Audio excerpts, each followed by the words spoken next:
Welcome to our channel. Today we how to transfer Kraken 2FA to a new Authenticator phone step by step clearly.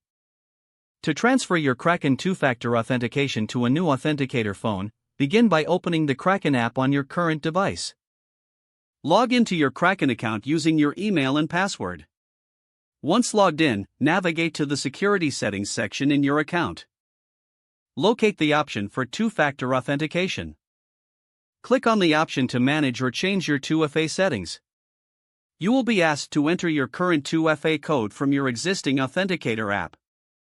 Open your Authenticator app on your current device and retrieve the 6-digit code. Enter the 6-digit code in the appropriate field on the Kraken website. After entering the code, you should see an option to remove or transfer your current 2FA device. Select this option to begin the transfer process. Once confirmed, you will be presented with a new QR code. Open the Authenticator app on your new phone. Use the Apps option to add a new account, usually indicated by a plus sign. Select the option to scan a QR code. Point your new phone's camera at the QR code displayed on your Kraken account. The new Authenticator app should now generate a 6-digit code for your Kraken account. To complete the transfer, return to your Kraken account. You will be prompted to verify the setup by entering the 6-digit code from your new Authenticator app. Enter the code and confirm the change. Your new Authenticator phone is now successfully set up for 2FA on your Kraken account.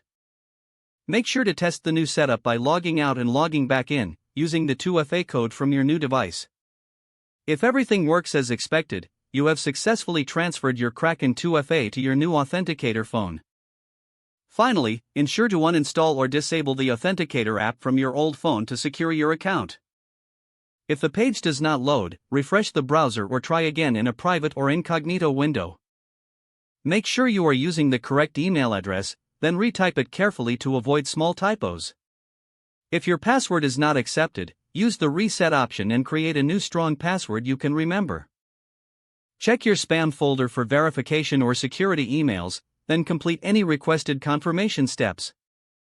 Enable two-factor authentication if available to improve account security and reduce unauthorized access risk. Don't forget to like this video and subscribe to our channel for more step-by-step tech guides.